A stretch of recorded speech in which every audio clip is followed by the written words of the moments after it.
முஹம்மது நபி சொன்னதல்ல.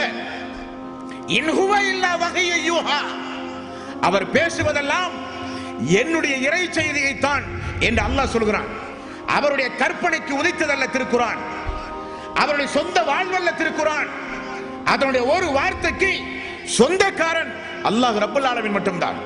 ஆகவே அன்றைக்கு 1400 ஆண்டுகளுக்கு முன்னால் போட்ட அறைகூவலை இந்த உலகம் இன்றல்ல, உலகம் அழிகிற வரை எதிர்கொண்டாலும் நிச்சயம் அந்த திருக்குரானை யாராலும் தோற்கடிக்க முடியாது.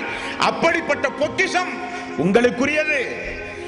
அந்த பொக்கிஷம் இறக்கி அருளப்பட்ட மாதம் அந்த புனிதமிக்க ரமலானுடைய மாதம். அல்லாஹ் சொல்கிறான் 17வது அத்தியாயம் 88வது வசனம்.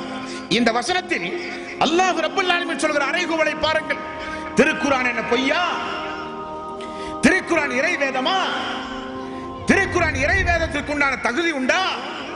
திருக்குரான் முஸ்லிம்களுக்குரியதா மனிதர்களுக்குரியதா? எல்லா கேள்விக்கும் அல்லாஹ்வே பதில் சொல்கிறான்.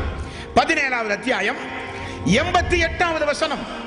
குல் லைன் ஜிதமாத்தில் இன்சு வல் ஜின், மனிதர்களும் ஜின்களும் ஒன்று சேருங்கள். அல்லாஹ் சொல்கிறார் 650 கோடி மக்களும் ஒரு திடலில் ஒன்று கூடுங்கள். உங்களுக்கு வேண்டுமானால் நான் படைத்த உங்களை விட சக்தி வாய்ந்த ஜின்களையும் உங்களுக்கு நீங்கள் அழைத்துக் கொள்ளுங்கள். அல்லாஹ் சொல்கிறான் அலா யஅது பிமிஸ்லி ஹாதல் குர்ஆனி லா யஅதுன பிமிஸ்லிஹி, இதே போன்ற ஒரு குர்ஆனை நீங்கள் கொண்டு வாருங்களேன் பார்ப்போம். இதே போன்ற ஒரு குர்ஆனை 650 கோடி மக்களும் ஜின்களும் சேர்ந்து உங்களுடைய ஒட்டுமொத்த சக்தியும் ஒருமுகப்படுத்தி இதே போன்ற ஒரு குர்ஆனை உங்களால் கொண்டு வர முடியுமா? முடியாது. காரணம், மனிதர்களுக்குரிய மனிதர்கள் உருவாக்கியதல்ல குர்ஆன், அது என்னுடையது.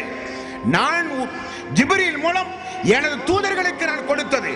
முஹம்மது நபி ஸல்லல்லாஹு அலைஹி வஸல்லம் அல்லாஹ்வுடைய ரசூல் சொல்கிறார்கள், ஒவ்வொரு சமூகத்திற்கும் அல்லாஹ் தஆலா ஒவ்வொரு அற்புதத்தை கொடுத்தான்.